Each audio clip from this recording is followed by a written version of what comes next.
Have you ever looked at the national debt figure and felt your stomach drop? Something like $34.8 trillion sounds massive, almost beyond comprehension.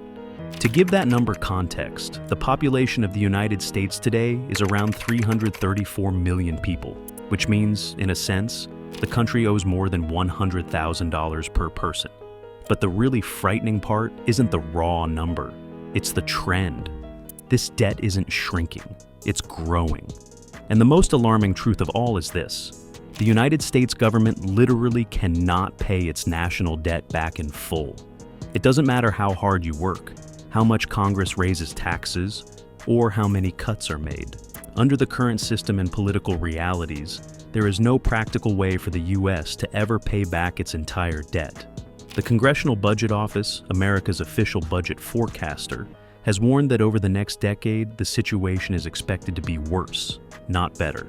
So, what does this mean for the economy, for ordinary Americans, and for the future of the country?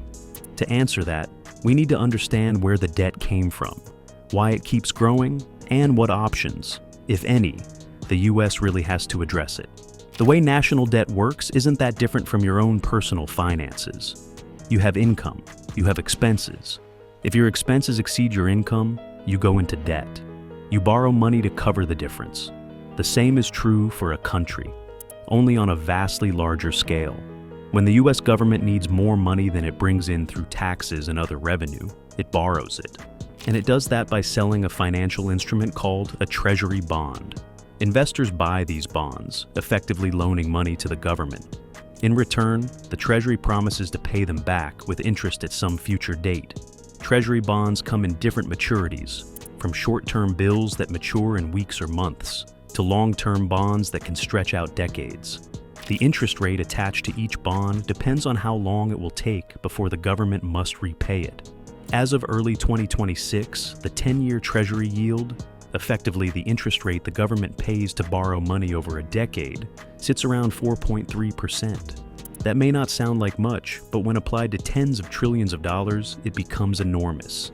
And it isn't just individuals or U.S. institutions buying these bonds.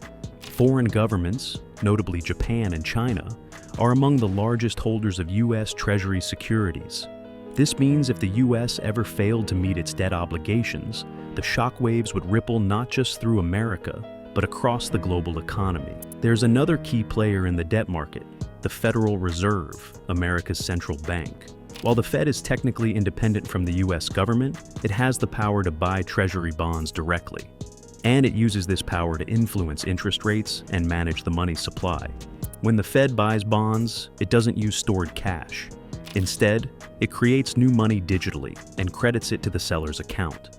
This mechanism is one of the primary tools by which the U.S. creates money and injects liquidity into the economy. This sounds strange because we often think of money as something physical, paper bills and coins. But today, most money in circulation is purely digital. It exists as numbers on screens, and it is constantly being created and destroyed through these financial processes. So, how did the United States accumulate such an enormous burden in the first place? The short answer is chronic deficits. A deficit occurs when the government spends more than it takes in. For most of its history, the U.S. ran relatively modest deficits, or even surpluses. But that began to change in the early 21st century. In 2001, the U.S. actually ran a budget surplus of around $130 billion. It was the last time the country brought in more money than it spent. Since then, the annual deficits have only grown. Wars, tax cuts, economic crises, demographic shifts, entitlement spending, and recessions have all contributed to a persistent gap between revenue and expenditure. Take the current fiscal year as an example. According to the most recent financial reports, the U.S. has collected about $3.3 trillion in revenue, while spending a staggering $4.5 trillion. That leaves a deficit of roughly $1.2 trillion just this year alone. Where does government revenue come from? The breakdown shows a heavy dependence on a few key sources. 51.7% from individual income taxes, 34.2% from Social Security and Medicare payroll taxes, 9.4% from corporate taxes, and the rest from excise taxes, estate taxes, and customs duties. On the spending side, things get tricky. The government divides expenditures into mandatory and discretionary spending. Mandatory spending includes Social Security, Medicare, and interest on the debt. Discretionary spending covers things like defense, education, infrastructure, and other programs controlled by annual appropriations. Here's the breakdown. Social Security, about 21% of the federal budget. Medicare, 14%. Interest on the debt, over 13%, and growing every year. Health programs, about 13%. Defense, around 11%.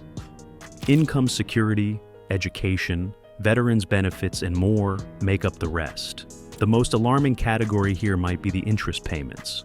As the national debt grows, so too does the amount the government must pay just to service that debt.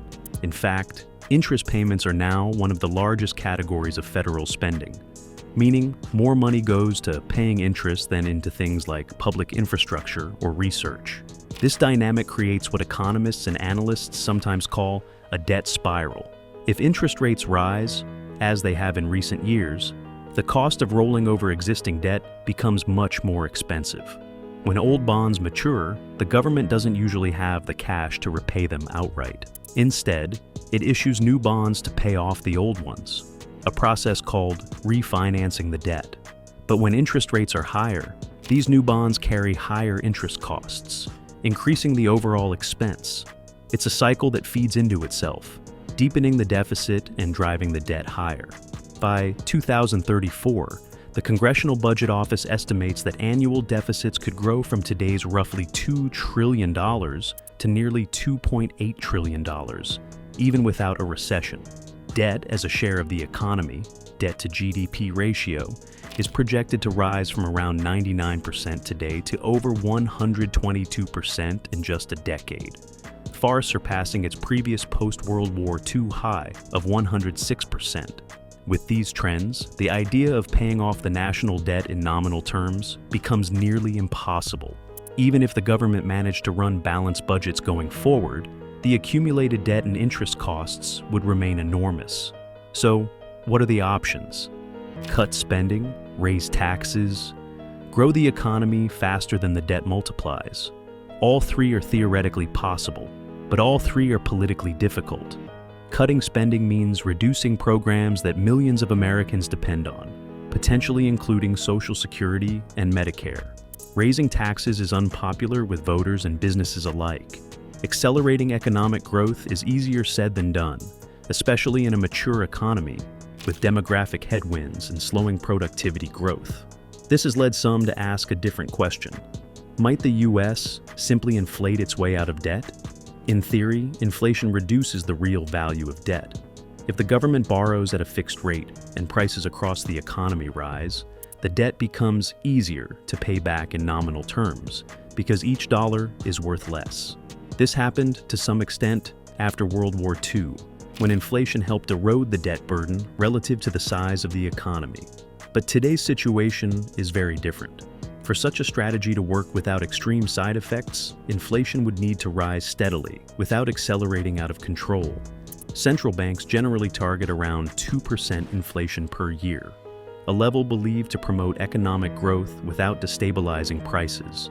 But recent history shows how quickly inflation can get out of hand when monetary stimulus is too aggressive.